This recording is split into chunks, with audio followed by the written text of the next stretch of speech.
Dear student, myself Jitendra Verma, Assistant Professor, government college Kota.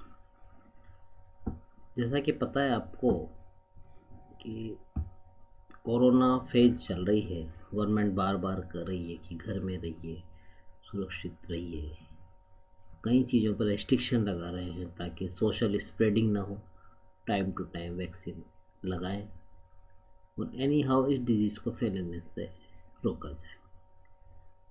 लेकिन रहा मामला कोर्स का, तो वो भी कराना रहता है, आपको पढ़ना रहता है, एग्ज़ाम आपको देना है और भी कम्पिटिटिव एग्ज़ाम आपको देने हैं, क्योंकि आप जैसे पॉपुलेशन पढ़ रही है वो भी यूजी कर रही है, तो आप 12th तक के कंपटीशन देने के लिए एलिजिबल हो।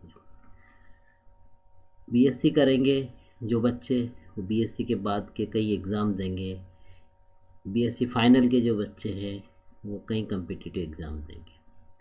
सब जगह ये कोर्स में आएगा, न केवल इकोलॉजी में, बल्कि इसलिए आप इसको ढंग से पढ़िए। तो ये है एटमॉस्फेरिक गैसियस कंपोजिशन, ये टॉपिक हमने लिया है आज। एटमॉस्फेयर क्या है? सबसे पहले हम देखते हैं हवा क्या है। हवा से आप चिर परिचित हैं, हवा से ये कोरोना फैला है, ये भी आपको कई जगह पता है। तो उसकी स्प्रेडिंग रोकने के लिए आप मास्क बनाते हैं, एंटी रोक रहे हैं। तो इसी क्रम में हवा लेकिन इसेंशियल भी। तो हवा क्या? Air is a mixture of different gases and particles. Air क्या है? अलग अलग गैसों और जो पार्टिकल्स हैं उसका मिक्सचर है। इस तरह से अगर हम पहले शुरुआत लें टॉपिक की, तो ये हमारा एटमॉस्फेयर है, जैसे कि आपको दिख रहा है, ये इमेज ली गई है। तो इस तरह से इसकी सरफेस पर अपन रह रहे हैं, ध्यान रखें। इस सरफेस जो है इस पर अपन रह रहे हैं, दिख रहा है आपको, आपने ज्योग्राफी के मैप में देखा होगा, गूगल अर्थ पे भी आप देख सकते हैं। तो क्लियर कट ये रहता है कि कैसे हम लोग रह रहे हैं। इस एटमॉस्फेयर में लें तो इस तरह से गैसियस कंपोजिशन पाया गया है। सबसे ज़्यादा मात्रा में नाइट्रोजन है, उससे कम, भी और डिटेल में आगे भी लेंगे, उससे कम में ऑक्सीजन है, देन फिर कम कम मात्रा में ये गैसेज यहाँ पर प्रेजेंट है। जब ह्यूमन इंटरफेरेंस होता है तो इसका कंपोजिशन वेरी कर जाता है, ये आपको अभी समझ में आएगा। सीधे अगर इस तरह की चार्ट फॉर्म में देखें तो एटमॉस्फेयर के अंदर ये गैसें प्रेजेंट है। जैसे नाइट्रोजन है तो इतने परसेंट है, 78 समथिंग, ऑक्सीजन इतने है, बाकी ट्रेस अमाउंट में ही ये गैसें हैं जो कि उसके अंदर ऑब्जर्व करी गई है। जैसे अभी CO2 देखें तो होने को तो इतनी सी है 0.036%, और कहाँ 870-80%, लेकिन अगर इसकी मात्रा बढ़ जाएगी तो इसके कहीं पर्यावरणीय दुष्परिणाम होते हैं, जो कि आपने स्कूलिंग में भी पढ़ा है। ये इसी टेबल की फॉर्म में बता रखा है कि कैसे एटमॉस्फेयर का गैसियस कंपोजिशन है। Nitrogen 78%, oxygen 20, argon 0.93% by volume है ये, carbon dioxide 0.036, neon 0.002, helium 0.005, methane इतने, जीनोन इतने, हाइड्रोजन इतने, ऐसे गैसेज पाए गए। अब क्वेश्चन आता है कि बायोजीकेमिकल साइकिल क्या है? You live in a biological ecosystem that shows a constant flow of energy between the various organisms. There is a exchange of nutrients which basically translate into exchange of energy. Nutrients ultimately are chemical compounds, so there is in this natural pathway where living matter is constantly circulated. Nutrients never lost from an ecosystem. Recycling of these nutrients happens at every stage. अगर हम biochemical cycle की types की बात करें तो broadly biogeochemical cycles can be divided into 2 types: gaseous biogeochemical cycle और sediments means rocks biogeochemical cycle based on their reserve, मतलब जहाँ पर वह से निकली है। Each reservoir in a nutrient cycle consists of an abiotic portion and exchange pool where is a rapid exchange that occurs between these. Gaseous cycle exist in atmosphere air में, ocean through the evaporation में, और sedimentary cycle का जहाँ तक रहा है the earth crust as the reservoir pool. तो यहाँ पर एटमॉस्फेयर रिजर्वायर पोल का काम कर रहा है। जबकि सेडिमेंट्री साइकिल को देखें तो वहाँ जो अर्थ का क्रस्ट है वह रिजर्वायर का कार्य करता है। अब आता है एटमॉस्फेयर क्या है। Atmosphere is the air envelope surrounding the earth. Earth को जो घेरे हुए आवरण है हवा का, उसको हम एटमॉस्फेयर कहते हैं। एक्चुअल में air envelope is a thin and believe to extend a height of around 60,000 kilometre from earth. Earth की सरफेस से ये 60,000 किलोमीटर तक का एरिया कर सकते हैं। Most of the mass of the atmosphere is found near the planetary surface. As the altitude increase, the density of the air decrease, and beyond the 500 km, there is a very little air. The structure of atmosphere and its proportion of its different atmospheric layer greatly determine the atmospheric chemistry. Our atmosphere is unique, and its properties are such that among all known planets, bodies, life exists. हमारा जो atmosphere है इसकी properties unique है, इसी वजह से यहाँ पर लिविंग का अस्तित्व रहा है, ये ध्यान रखें। मेजर कॉन्स्टिट्यूएंट अगर हम देखें इस एटमॉस्फेरिक के गैसेस के, तो नाइट्रोजन है, ऑक्सीजन है, कार्बन डाइऑक्साइड है, and followed by other gases भी ट्रेसेज अमाउंट में इसमें पाई जाती हैं। केमिकली जैसा हमने पहले बताया है कि इस तरह से इनका मात्रा पाई जाती है, और ट्रेस अमाउंट में carbon monoxide, sulphur dioxide, nitrogen के ऑक्साइड, मीथेन, ये आदि भी इसके अंदर पाए जाते हैं। तो इस तरह से कह सकते हैं कि वायु का विशाल घेरा जो पृथ्वी को सभी तरह से घेरा है, इसको हमने वायुमंडल नाम दिया है। पृथ्वी को परिवेष्टित करने वाली गैसों का विस्तृत आवरण है जो पृथ्वी के अभिन्न अंग होने के साथ साथ इसे घेरे। वायुमंडल पृथ्वी से कई हजार किलोमीटर तक फैला हुआ है, जो आपने स्कूलिंग में पढ़ाई है, और ग्रेविटेशनल फोर्स की शक्ति से ये पृथ्वी से संबंध है। इसकी उच्चतम परतों में गैसें हल्की होती है और अंत में बाह्य में ये विलीन हो जाती है। संपूर्ण वायुमंडल का बड़ा भाग 99% पृथ्वी से 20 किलोमीटर तक की स्थित है। वायुमंडल में सभी जीवधारियों के लिए अति आवश्यक जीवनदायी गैसें हैं, जैसे मनुष्य और जंतुओं के लिए ऑक्सीजन तथा पेड़ पौधों के लिए CO2 पाई जाती है। पृथ्वी की गर्मी को संचित रखने में वायुमंडल का एक ग्रीन हाउस की तरह कार्य करता है।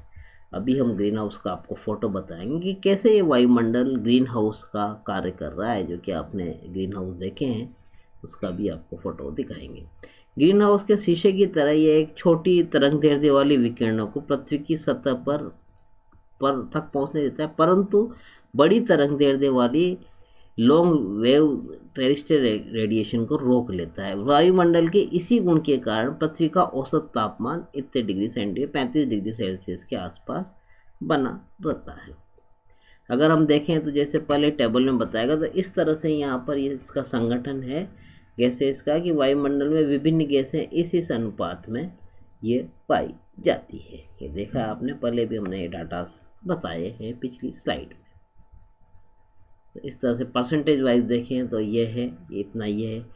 इन गैसों के अतिरिक्त पूरे वायुमंडल में लगभग 4% जलवाष्प भी पाई जाती है। इसके अतिरिक्त जो औद्योगिक महानगर हैं उसके आसपास प्रदूषणकारी गैस है, जैसे सल्फर डाइऑक्साइड, कार्बन मोनोऑक्साइड भी विद्यमान होते हैं। आपने अभी इन दिनों पढ़ा होगा कि सर्दी में दिल्ली में बहुत ज़्यादा दिक्कत आ रही है, कानपुर वगैरह में दिक्कत है। That are the industrial cities, या बहुत ज़्यादा ऑटोमोबाइल वहाँ चल रहे हैं, तो वहाँ पर ये बहुत बड़ी दिक्कत आती है। जब ये गैसेस की मात्रा बढ़ जाती है, ठोस कण, धूल, धुआं कण, तो बहुत ज़्यादा प्रॉब्लम ह्यूमन बींग्स और एनिमल्स को वहाँ मिल रही है। प्लांट्स को तो है ही, बच्चों कई सारे डैमेज उसमें होते हैं।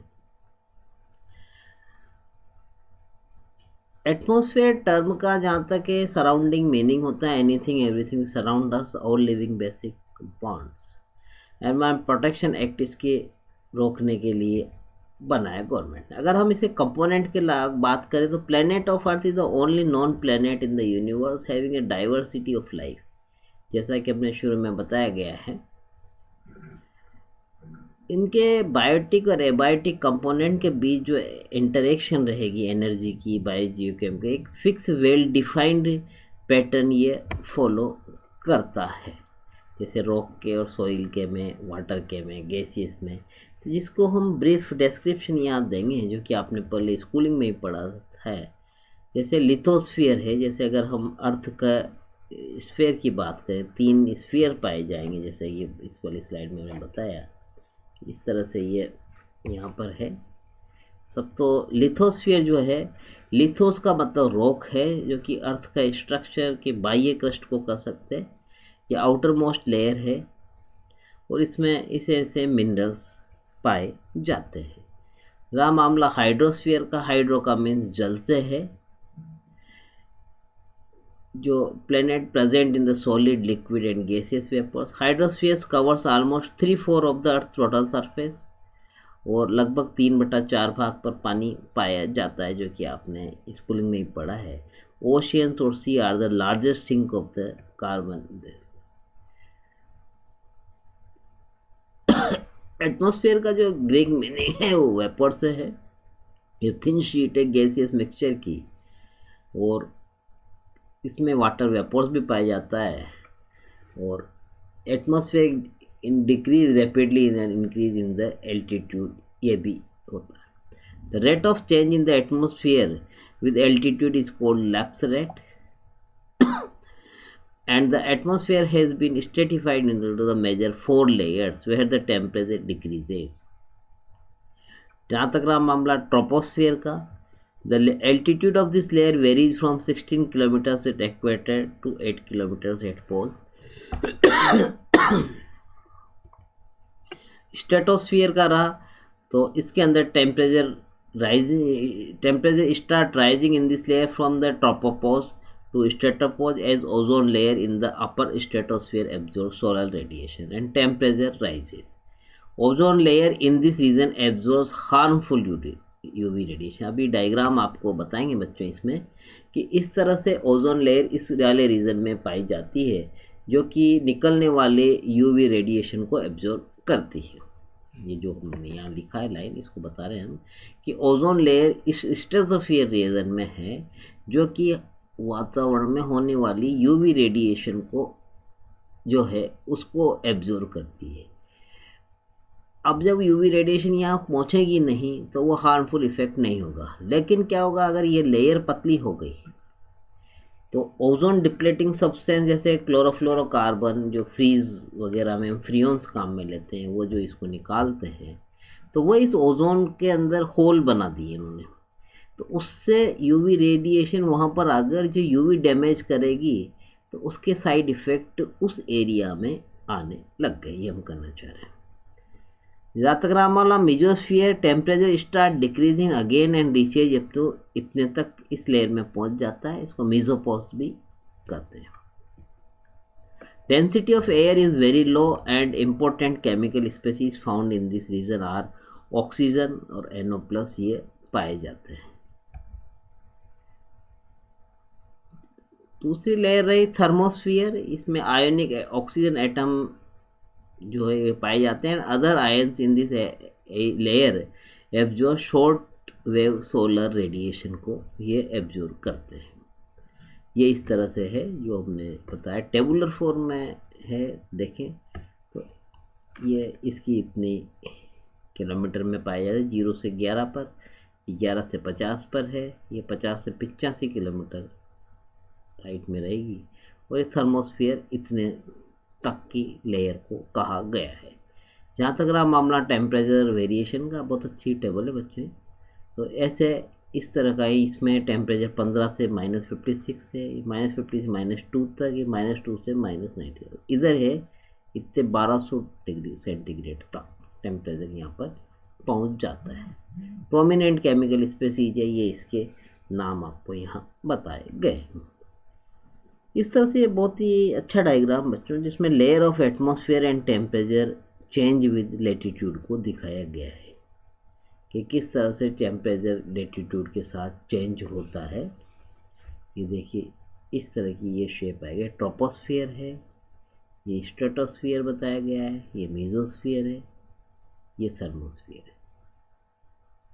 तो ऐसे ऐसे इसमें चेंज होता है टेम्परेचर का। ये देखिए टेम्परेचर का स्केल, यहाँ पर ये पहुँच जाएगा और यहाँ पर इतना तक टेम्परेचर इस वाली जगह पर ये है।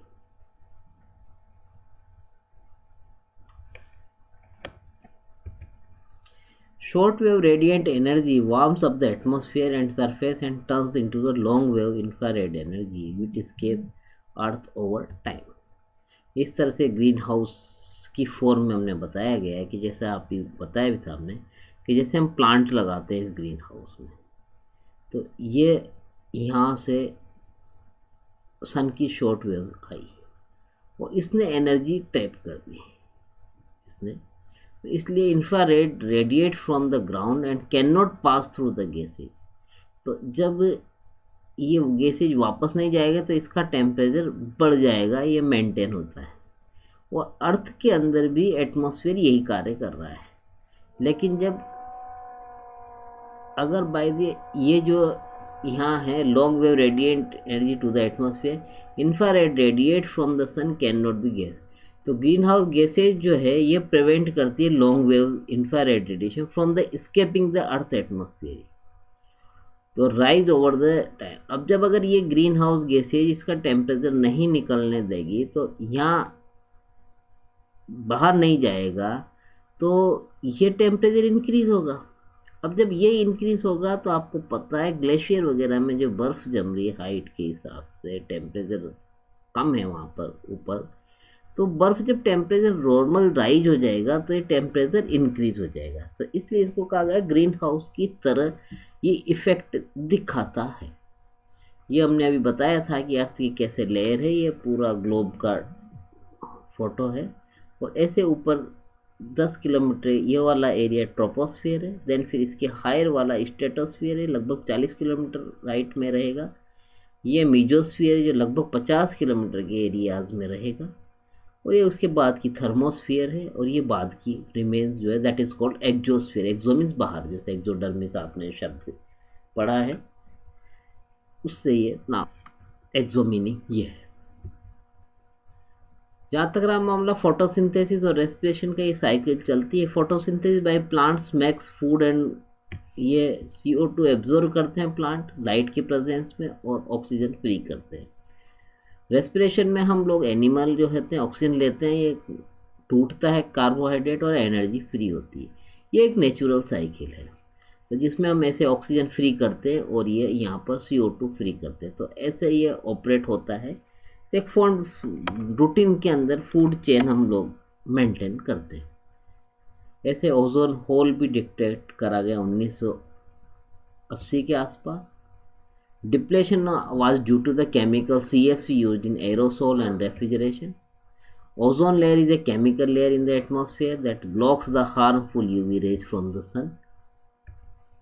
इस तरह से बायोस्फीयर का हम बता रहे हैं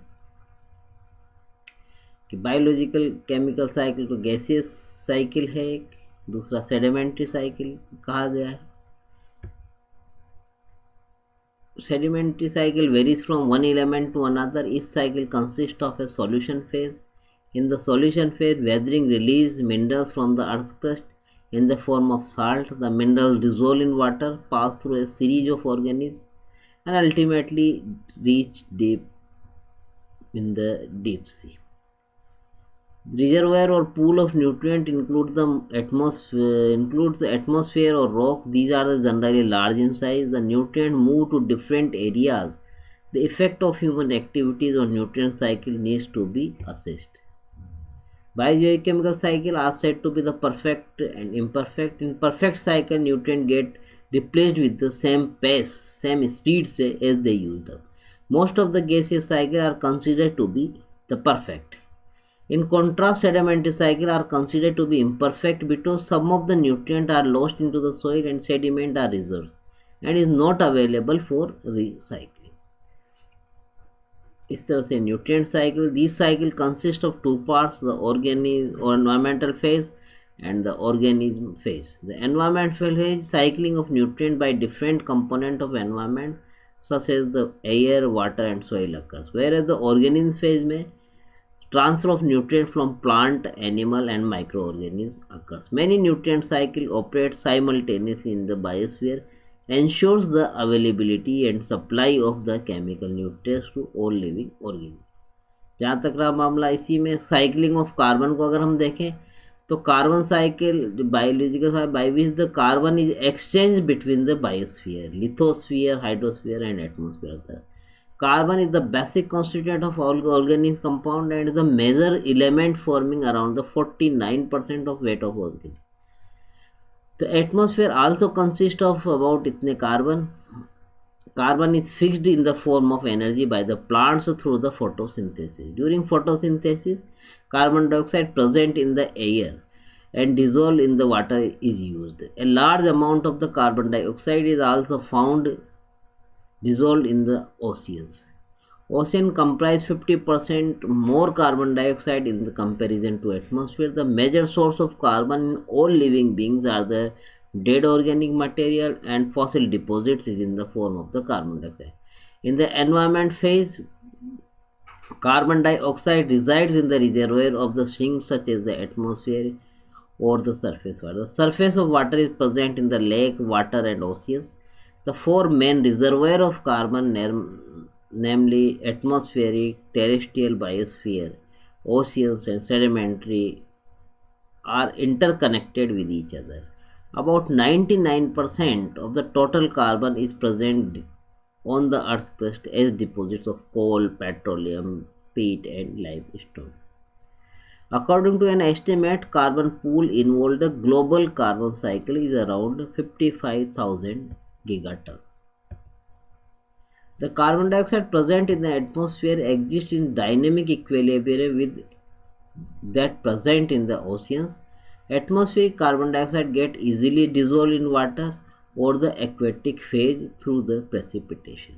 The dissolved carbon dioxide forms carbonic acid which dissolve to form the hydrogen and bicarbonates. इस तरह से ये कार्बन का साइकिल है बच्चों. जैसे यहाँ से देखिए आप, ये डेड ऑर्गेनिक ऑर्गेनिज्म या वेस्ट प्रोडक्ट है. ये रूट है, रेस्पिरेशन में ये यूज लेंगे. इसी तरह से प्लांट रेस्पिरेशन करेंगे, CO2 फ्री करेंगे. ऑटो फैक्ट्री वगैरह जैसे ऑटो में आप बैठे हैं, कार में हैं, उनसे भी ये गैस निकलेगी तो CO2 यहाँ जाएगी. इस CO2 को जो लेने वाला ये सिर्फ प्लांट है. ये प्लांट इस CO2 को कैप्चर करेगा, कार्बोहाइड्रेट बनाएगा और फिर उससे और अदर प्रोडक्ट बनेगा. जब ये डीके होगा या ऑर्गेनिज्म इसको खाएगा, वो डीके होगा तो इस तरह से वेस्ट प्रोडक्ट फॉर्म में जाएगा और दब गया काफ़ी टाइम तक तो ये फॉसिल या फॉसिल फ्यूल की फॉर्म में काम आएगा. जो आपने देखा होगा कि जब मालगाड़ी देखते हैं आप तो उसमें कई सारा कोयला लोड होके आता है, खानों से आता है. वो अंडरग्राउंड काफ़ी एरिया है तो उसमें से ये है. इस तरह से वो अरेंज तो आप देख सकते हैं आराम से. कोयले में जब देखें तो वो चीज़ें आपको दिख सकती है कि भाई कैसे ये बना है, मतलब इमेजिन कर सकते हैं. Cycling of nitrogen. Nitrogen is an important element that forms the major portion of the present in it. The largest reservoir of nitrogen is the community or ecosystem. Atmosphere which contain about 78% of the nitrogen. Nitrogen is fixed through the process is called the nitrogen fixation or nitrification. Nitrogen fixation combines nitrogen with oxygen to create nitrates. ये combine होके क्या बनाएंगे? Nitrates. Nitrates can be used by the plants and animals.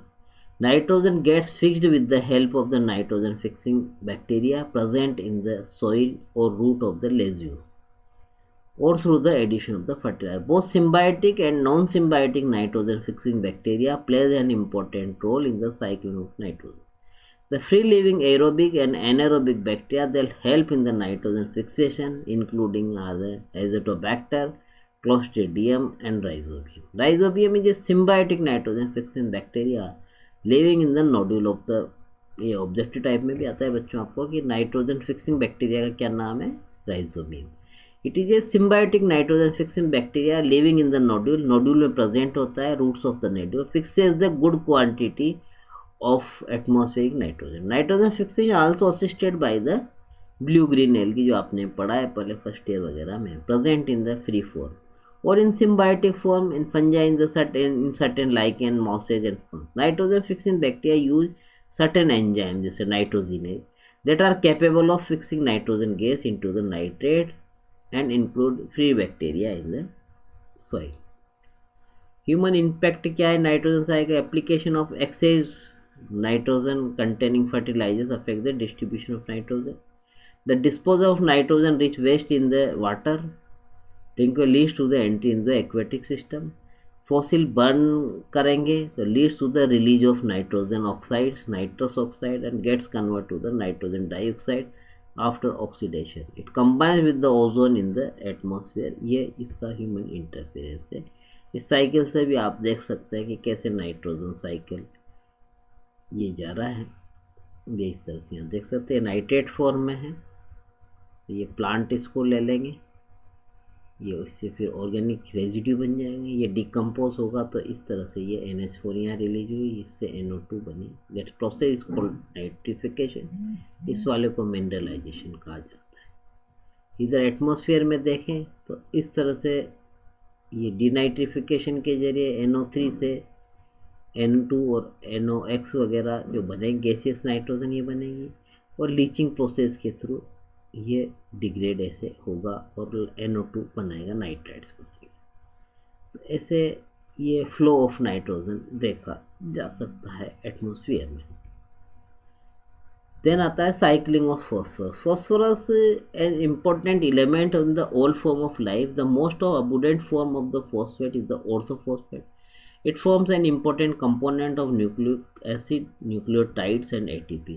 In human being, 80% of phosphorus is found in the teeth and bones. Phosphorus move quickly through the plants and animals. The movement of phosphorus through the soil and ocean is very slow.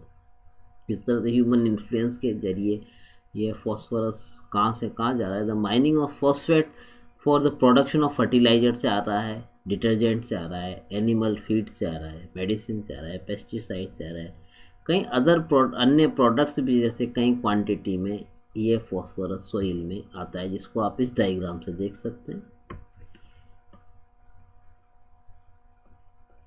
ये rock और soil से ये बारिश के साथ घुल के निकला inorganic phosphate absorb by plant. इस तरह से ये मेटाबॉलिज्म में ATP में ये यूज हुआ. तो इस तरह से फॉस्फेट का मूवमेंट देखा जा सकता है. बच्चों आगे की क्लासेज में आपको इन बुक्स की ज़रूरत रहेगी जब आप सब्जेक्ट को डेप्थ में पढ़ें. तो RL स्मिथ की है ecology and field biology, Harper Collins New York से निकलती. देन इसी तरह से PD शर्मा की है इकोलॉजी, यहाँ अगर टाइप गलती से ये वाला करें, PD Sharma ecology and environment, रस्तों की पब्लिकेशन से निकलती है. एक पुरानी वेल इस्टेब्लिश बुक है बच्चों EP ओडम की, फंडामेंटल ऑफ इकोलॉजी. तो कई बेसिक चीज़ें इनमें कहीं क्लियरली दे रखी. इसी तरह से कोरामंडी की बुक है concept of ecology, Prentiss hall से निकलती है. एक बुक है चैपमैन एंड रीज की, इसमें प्रिंसिपल एंड एप्लीकेशन दे रखी, कैम्ब्रिज यूनिवर्सिटी प्रेस से है. इसमें भी कई फंडामेंटल चीज़ें, काफ़ी चीज़ें समझा रखी, कई एक्सपेरिमेंट्स को भी डिफ़ाइन कर रखा है. तो हायर क्लासेज में आप इनको पढ़ सकते हैं. और रहा मामला UG का, तो इन बुक्स जैसे PD शर्मा है और इवन ओडम की है, इसकी हेल्प आप ले सकते हैं. तो इस तरह से आपका सब्जेक्ट पे होल्ड रहेगा. आजकल ऑनलाइन बुक परचेज का ज़माना है. इसी तरह से नए क्रम में हम रेफरेंसेज बता रहे हैं आपको. ऐसे आप बुक्स की फ़ोटो भी देखिए कि जैसे कोरमंडी की बुक ये ऐसी दिखाई देगी ऊपर से, ये ओडम का इंडियन एडिशन इस तरह का दिखाई देगा, PD शर्मा इस तरह का. तो आप ऑनलाइन भी जब ऑर्डर करेंगे तो आपको आसानी रहेगी. बुक देख के भी आप ऑर्डर कर सकते हैं, लाइब्रेरी में भी बुक देख के पढ़ा सकते हैं. पहले तक सिर्फ लिखा हुआ ही इस तरह की फॉर्मेट में रेफरेंस लिखते थे हम लोग, और अब इस तरह से है. तो आप इस चीज़ को अपनाएं बदलते समय के साथ, और बुक्स पढ़ें, घर पे रहें, सुरक्षित रहें और एग्ज़ाम की तैयारी करें. Thank you.